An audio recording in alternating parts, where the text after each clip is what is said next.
Salmo número 11. Si usted tiene Biblia, abra su Biblia. No voy a leer el pasaje para redimir tiempo, pero voy a estar usándolo indistintamente en la medida que vaya transcurriendo el mensaje. A partir del el Salmo 11 completo, vamos a estar viendo las enseñanzas que el mismo tiene para nosotros y vamos a estar compartiendo algunas verdades que allí aparecen. Quiero, a manera de introducción, hablar un poco de los tiempos que vivimos. Yo, particularmente, creo que son tiempos difíciles. Algunos pueden mirarlo de una perspectiva diferente y eso es lo que vamos a estar viendo hoy desde varios ángulos. Algunos que miran el futuro de una manera diferente, aunque yo lo vea difícil, soy optimista. Pero hay otras personas que no lo ven difícil, sino que lo miran como optimista, pero en una perspectiva humana. Y para estas personas, todo lo que está ocurriendo es muy bueno, o el desarrollo que estamos viendo también es muy bueno. Yo desde la perspectiva divina, desde la perspectiva de Dios, desde la perspectiva bíblica, soy muy optimista con respecto al futuro. Creo que la venida del Señor está más cerca que nunca y que la iglesia debe estar lista y preparada para encontrarse con su Señor. Y por eso es que tenemos que estar preparados. Por eso soy optimista. Pero desde la perspectiva social, creo que no vamos a mejorar ni se van a arreglar mucho las cosas, sino que todo va a ir en decadencia para que Dios manifieste su dominio y también ocurra exactamente el cumplimiento de su palabra. Por eso es que hoy, cuando estoy mirando al futuro y veo a estas personas, veo a estos optimistas que dicen lo siguiente, que el desarrollo de la ciencia, al estar a pasos agigantados, ellos piensan que eso es algo muy positivo. Y en realidad, de alguna manera, trae beneficios a todos los hombres y también nosotros nos aprovechamos como creyentes de esos beneficios. Ven la inteligencia artificial como una gran fuente de bendiciones y beneficios para todos los hombres. También el desarrollo de la informática y la robótica y el descubrimiento de la misma y las nuevas vacunas y la fabricación de medicamentos para múltiples enfermedades trae confianza y esperanza a muchos de los hombres de este planeta. Estos hombres también han creado lo que nosotros ya conocemos como las impresoras 3D para elaborar alimentos, es decir, carne a partir de células madres. Ya estamos viendo eso en la actualidad. Hace unos días estaba mirando una noticia y veo una máquina sacando carne, cortando, tirándole a un barbecue y comiéndola. Y yo digo, wow, esto es tremendo. Y muchas personas miran con optimismo todas estas cosas que están ocurriendo y que todo es muy bueno. Están creando muchas cosas como parte del desarrollo de la ciencia en la actualidad. También estos que tienen un optimismo humanamente hablando, hablan del calentamiento global y también hablan de la forma de salvar el planeta que es por medio de la energía renovable para así ir eliminando la energía de los hidrocarburos. Es decir, todo es una perspectiva y todo es con una mirada humana para la esperanza. Otros observan las mismas cosas que acabamos de decir, pero de manera diferente, desde otra perspectiva. También no tienen fe en Dios, no conocen a Dios, pero miran el futuro quizás un poco más pesimista. Ven la inteligencia artificial como un gran problema para el hombre. Aun cuando puede servirse de ella, o pueden servirse de ella, temen a todo lo que puede desencadenar la misma en el futuro. Y por eso miran el futuro con mucho temor. La informática y la robotización, estas personas también la ven como el sustituto de cientos de miles de empleos que serían quitados a personas, ya que no serán necesarias cuando ya los robots estén ocupando nuestras plazas. Y entonces estas personas miran el futuro no con mucho optimismo, porque ven que ese futuro ya ellos casi ni estarán.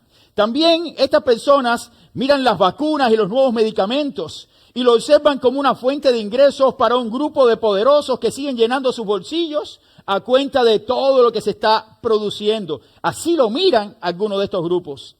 La carne a partir de células madres, también estos grupos la miran como que muchos serán alimentados por esas carnes, pero no todos la comerán. Y quizás los que no la coman son aquellos mismos que hoy están inventando estos proyectos para la humanidad. Así estamos viendo todas estas cosas. También acerca del calentamiento global. Estos grupos ven el calentamiento global como que como una excusa para llevar adelante una agenda mundial donde se está llevando sus proyectos y lo que ellos piensan que sería bueno para esta sociedad. Todas estas cosas son vistas desde diferentes puntos de vista y podríamos estar hablando de muchas otras. Por ejemplo, la agenda LGBTQ, el tema de la justicia social o la discriminación, la educación, la ley, la legalización de ciertos tipos de drogas que en este país ya las puedes consumir, y todo esto podemos entrar en mucha discusión. Acerca de la libertad, la influencia de los medios sociales sobre esta generación, como el Instagram, Facebook, YouTube, Twitter y muchas otras redes sociales que están llegando a nuestra juventud, y no solamente a los jóvenes, sino a los menos jóvenes y a los que casi están pasando ya de este mundo.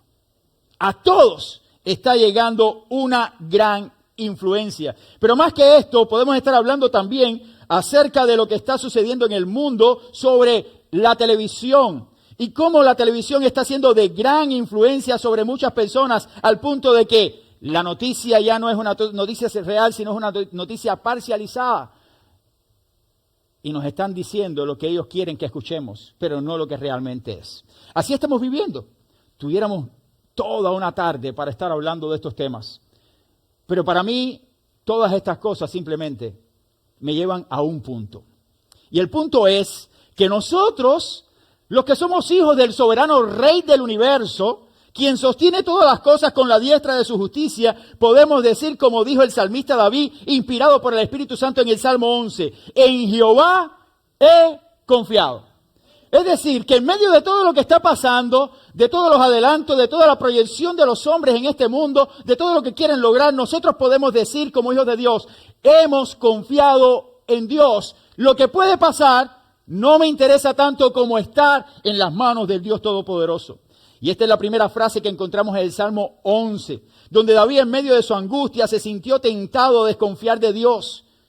Pero con esa frase se muestra su determinación a mantener la fe a pesar de lo que venga, yo mantengo mi fe en el Señor y Salvador mío. Hoy deseo que aprendamos juntos que nuestro futuro y esperanza no está en los planes ni manos de los hombres.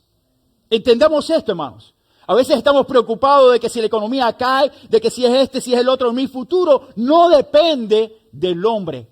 Mi futuro depende de Dios.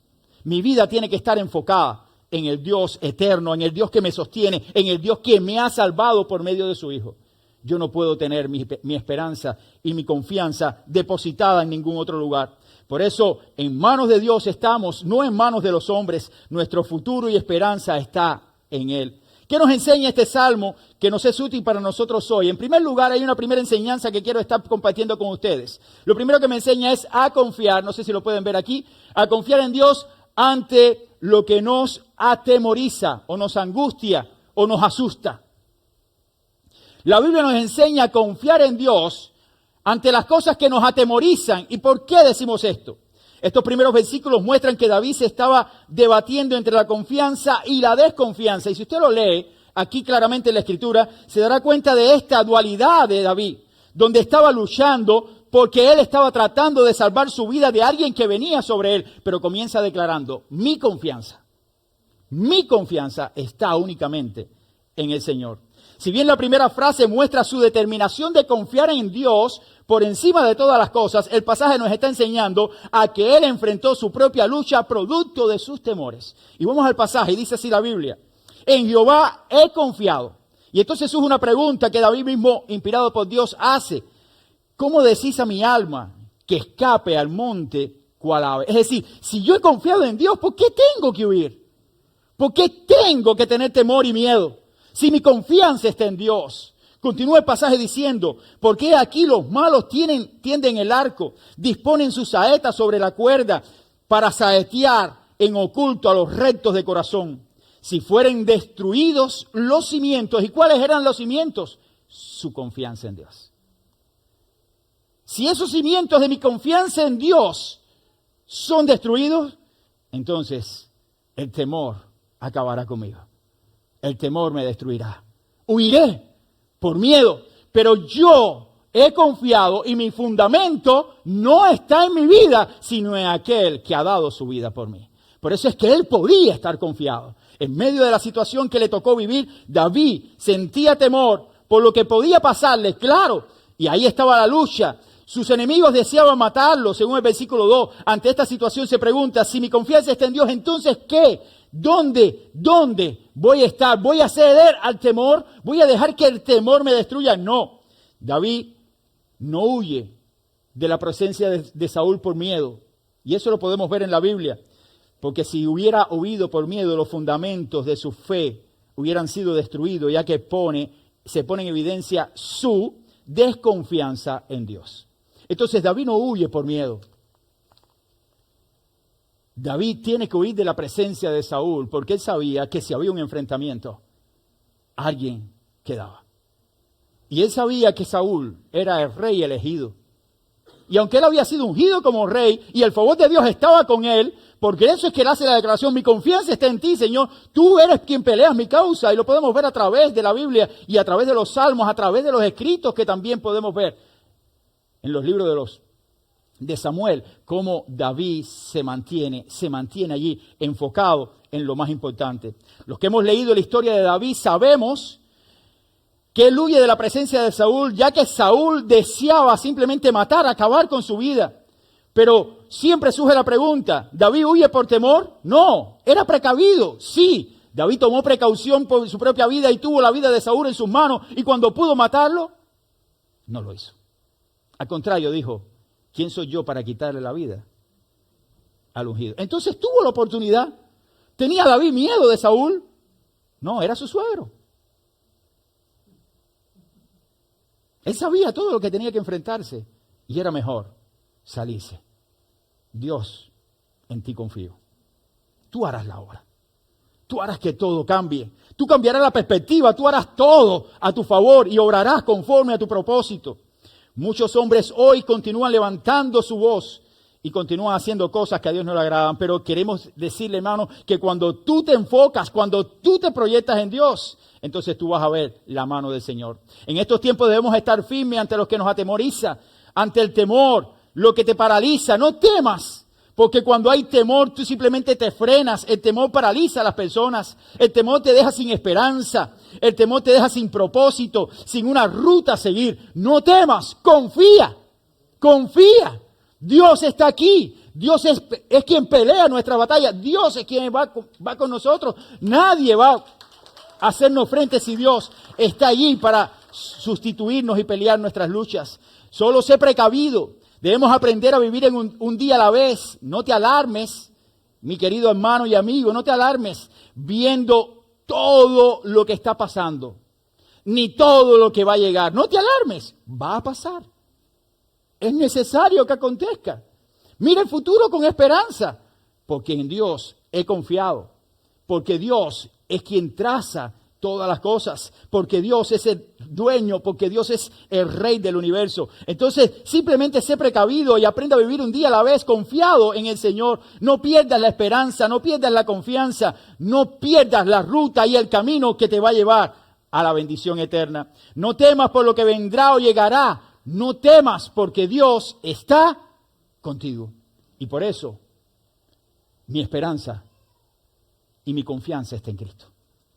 Eso es lo que me da a mí la bendición para poder continuar. Este salmo también es útil para nosotros, ya que hoy podemos sacar otra enseñanza, que en segundo lugar significa o tiene que ver con esto. A confiar, o este salmo nos enseña a confiar en la providencia de Dios. Confiar en la providencia de Dios. ¿Y qué cosa es providencia? Hay que entender. Dice la Biblia, versículo 4. Jehová está en su santo templo. Jehová tiene en el cielo su trono. Sus ojos ven, sus párpados examinan a los hijos de los hombres. Es decir, tiene control de todo. ¿Qué cosa es la providencia? Una definición sencilla de providencia es la siguiente. Creemos que Dios gobierna, cuida y sostiene toda su creación. No creemos en lo que algunos dicen, que Dios creó y abandonó su creación. Dios no abandonó su creación. Dios continúa gobernando, continúa estando en su trono, continúa siendo el rey, el soberano. Nadie lo puede sustituir. Él es el eterno Dios que cuida su creación y por tanto nos cuida a nosotros. como sus hijos. Somos sus hijos, cuida de nosotros. Por eso tenemos que confiar en su providencia. Creemos también que no solamente Dios lo hace de esta manera, sino lo hace porque la Biblia dice que Dios nos observa. Desde su trono, Dios nos observa.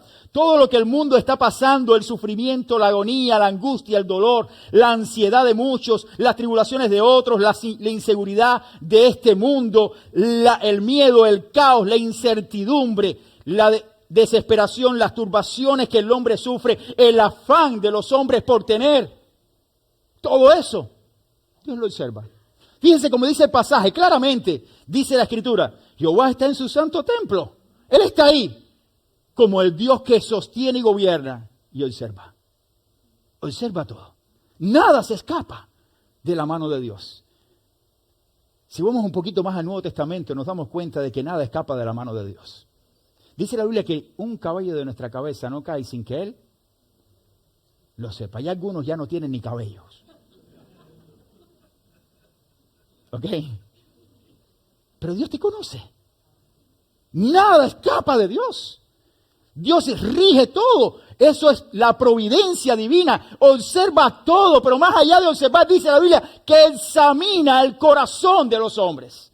Nos examina a cada uno de nosotros. Hay algunos que pasan el examen y otros son desaprobados. El corazón de los hombres es examinado, sus caminos son examinados, sus pensamientos son examinados, sus palabras son examinadas. Todo lo que soy es examinado por el Rey en su gobierno, su providencia. Él está ahí. Desde su trono observa y examina, como dice ahí la Biblia. Dice que examina a los hombres. Jehová tiene en el cielo su trono, sus ojos ven, sus párpados examinan a los hijos de los hombres. Nos examina, hermanos. Así podemos estar nosotros confiados y seguros. Y cuando hablamos de todo esto, podemos decir que muchas personas, aún en medio de estas verdades, cumplen lo que dice la Biblia cuando allí la palabra de Dios dice el necio en su corazón, no hay Dios. Algunos aún sabiendo de que todo lo que les rodea, todo lo que pueden ver no es la obra de una casualidad, sino que hubo una causa que proveyó todo lo que vemos, que es la mano de Dios creando y sosteniendo como el gobernante providente que hizo todas las cosas. Aún así, no creen. Y dice en su corazón el necio, no hay Dios. Todo esto es, ¡boom!, una gran explosión. Es increíble, hermanos. El necio en su corazón. Y a ese necio también Dios lo escudriña en su corazón. También Dios lo observa, Dios lo mira. Y si no viene arrepentido, no obtendrá misericordia. Porque en aquel día Dios traerá misericordia para aquel que vino ante él arrepentido, pero también traerá juicio para todo aquel que se levantó contra su propio nombre. Y por eso es que la Biblia, cuando leemos todo esto, nos damos cuenta de que Dios está allí rigiendo, llevando adelante todo su plan. Nosotros podemos saber, mis queridos hermanos, lo que el hombre parece ser. Yo puedo observar a cualquiera de ustedes y yo por la apariencia de ustedes puedo decir, parece buena persona. ¿Por qué? Porque yo no puedo examinarte tu corazón. Yo puedo observar nada más, pero Dios observa y examina. Dios observa todo lo que el hombre está pasando. Yo observo lo que tú puedes estar viviendo siempre que usted muestre. Y eso lo podemos hacer como seres humanos. Y las apariencias muchas veces engañan. Pero la diferencia es que Dios no observa, Dios escudriña. Y así como nosotros podemos ver lo que está a nuestras vistas, Dios sabe lo que nosotros somos en realidad. Porque Él mira más allá. Así como el orfebre conoce el valor del oro, después de haberlo probado, Dios prueba y conoce el corazón de todos los hombres. Y cuando Él prueba tu corazón, sabe si tu corazón es de 10 quilates, de 14 quilates, de 18 quilates o de 22. Porque Dios examina tu corazón. Esa es la diferencia, hermanos. Dios no se rige por lo que ve, sino por lo que Él sabe que hay. Nosotros, por lo que la simple vista nos hace ver, es lo que vemos y las apariencias. No, las apariencias pueden ser engañosas. El corazón del hombre es engañoso y Dios lo examina. Y ese Dios providente es el que me dice, yo estoy aquí, confía en mí. Tenemos que confiar en esa providencia, que a Dios no se le escapa nada, mi hermano, nada. Nada se le escapa. Muchos hombres, como decía hace unos instantes, continúan levantando su voz contra el cielo, blasfeman, maldicen, injurian, ofenden y culpan a Dios de nuestras calamidades. Ellos ya tienen, dice la Biblia, su recompensa. Pero tú y yo, confiemos. Confiemos. Y hay un tercer principio que aparece en este pasaje bíblico que quiero compartir con ustedes y voy así bien rapidito para poder redimir el tiempo, que el Salmo nos está enseñando y que nos habla claramente. El tercer principio es a confiar en el favor de Dios. Fíjense, confiar en la providencia de Dios no es confiar en el favor. La providencia de Dios es saber que Dios está ahí, que es el gobernador, que es el rey, que es el sustentador, creador, que lo puede todo, lo sabe todo y lo escudriña todo. Ese es nuestro Dios. Pero ahora, cuando hablamos de favor, no estamos hablando de alguien lejos.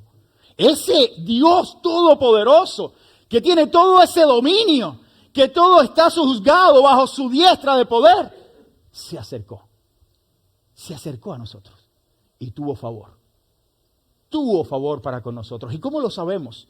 Si usted va ahí a este salmo, dice la Biblia, Jehová prueba al justo, pero al malo y al que ama violencia, su alma los aborrece. Es decir, que él ya no está hablando de quién, que está sentado en su trono, ahora está hablando de que ya conoce. Te conoce a ti, me conoce a mí, nos prueba, se acerca, sabe quiénes somos. Dice que sobre los malos hará llover calamidades, fuego, azufre y viento abrasador será la porción del cáliz de ellos. Porque Jehová es justo y ama la justicia. El hombre recto, ¿cómo? Mirará su rostro. El hombre recto mirará su rostro. Mi querido hermano, David termina este salmo con estas palabras, declarando que al final, el final del justo y del injusto está en las manos del Señor. Por tanto, los que confiamos en Él debemos esperar su favor. No te impacientes por el que prospera, no te impacientes por el que maldice, no te sientas mal por aquel, como dice el Salmo 73, por aquel, ni sientas envidia por aquel que no te sientas mal, porque todos tendrán su fin. Nosotros confiemos. El mundo va en una velocidad tremendo hacia callejones sin salidas, pensando el hombre que le va a dar salida a sus propias necesidades, pero lo quiere hacer sin Dios. Y sin Dios está completamente en un callejón que no encontrará el final del túnel.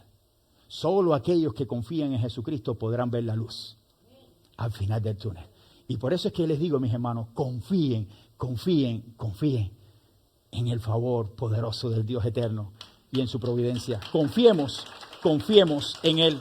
Esto no quiere decir, cuando decimos que confiemos, no quiere decir que no pasaremos por pruebas. Eso no quiere decir de que no pasará nada con nuestra vida, que estaremos bien. No, al contrario.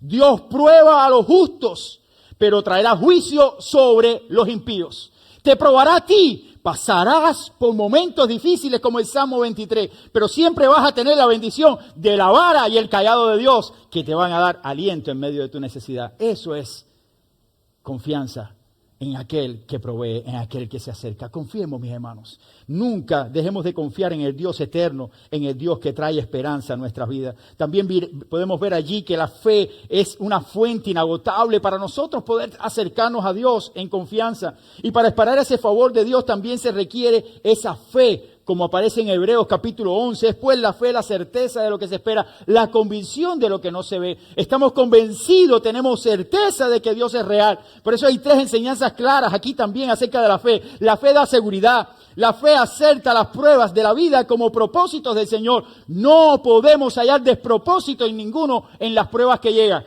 ¿Vendrán pruebas? Sí, Dios tiene un plan, Dios tiene un propósito, porque soy su hijo. Debo confiar. Si pasa por la situación más difícil, quizás el propósito de Dios es que tú estés con Él. Por lo más difícil. Por eso Pablo decía, para mí el vivir es Cristo y el morir, ganancia. Porque la prueba más difícil también la enfrentó, pero sabía, hermanos, de quién estaba. ¿Sabemos nosotros, hermanos, de quién estamos? Podemos estar seguros. La fe da seguridad. La fe acepta las pruebas de la vida como propósitos del Señor. La fe espera el bendito resultado del favor de Dios. esperamos en el Señor y que Dios hará. Dios hará. Mis hermanos, como conclusión podemos decir lo siguiente.